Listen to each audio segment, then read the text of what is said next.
Hello, I'm Don from the Fort Bend County Albert George Library in Needville, Texas. Today we're going to talk about resumes, cover letters, and interviewing tips. If you need to get a job, you got to put in the work. Okay, that means at least 4 or 5 hours a day, 5 days a week.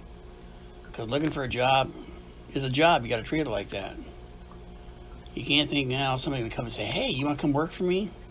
Yeah, that's not really in the realm of possibility. I mean, it's possible, but it's not very probable. So what do you include on your resume? How personal should I get? Are you posting online? Use 12 font sans serif for best machine readability. Do you currently have a job? This applies to paid work, not volunteer activities. Hobbies and family? Only if it applies to the job. Volunteer work? Only if it applies to the job. Do you ask about religion, age, children? It shouldn't be on there. No, it's not relevant. Don't answer them.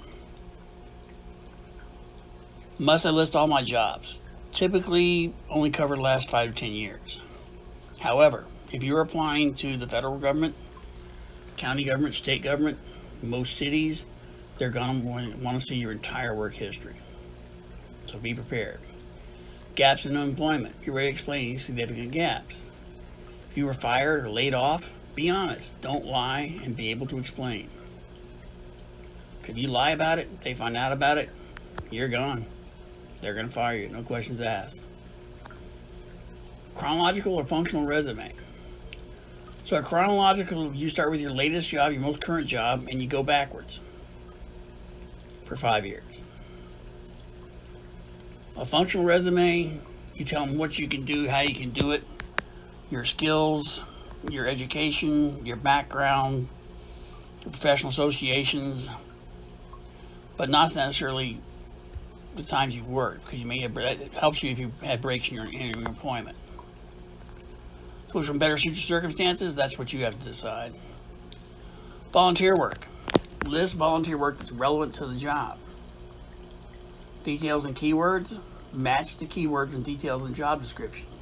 Use an active voice. What to include on your resume. Skills, accomplishments, expertise. And say, I reduced our loss rate by 20%. I increased our productivity by 35% by developing a new database. I increased our profitability by reducing our waste. We started using less office supplies, whatever the case may be. Give examples as you work.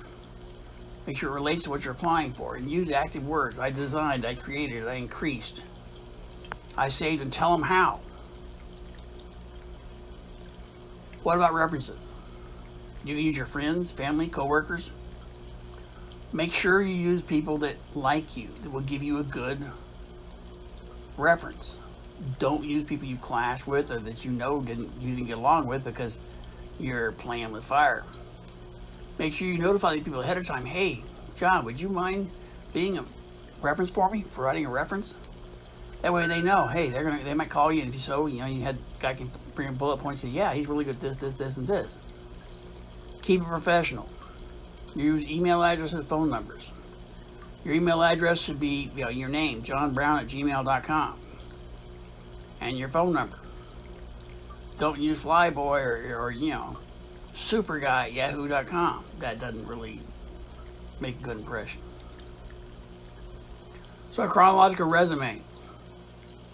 You have your name, address, phone number, email, an objective, it's applicable, your background, what you're good at, your experience, what you did, how you did it, your education, your professional associations, your computer skills.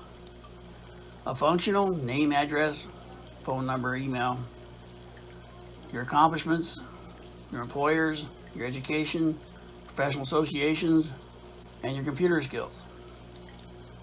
Combination, you combine them. Okay?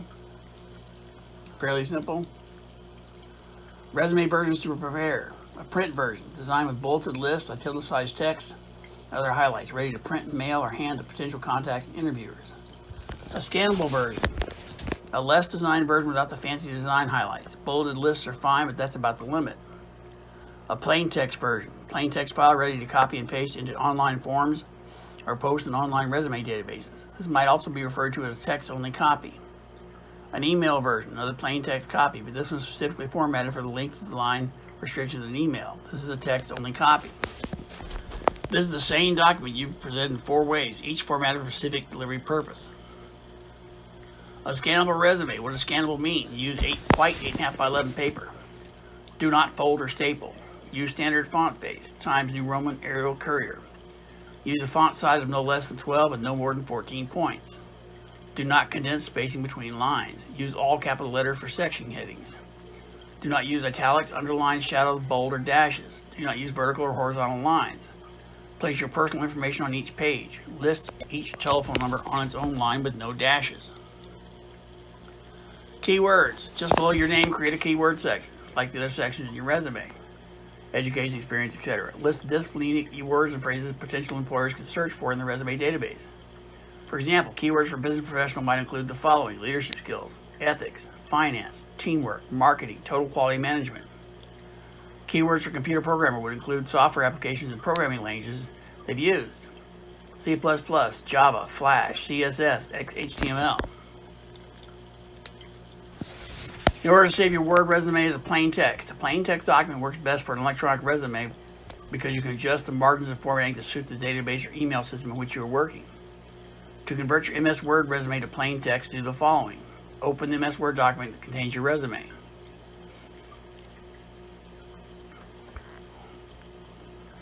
Click the Office button or File and open your Word document.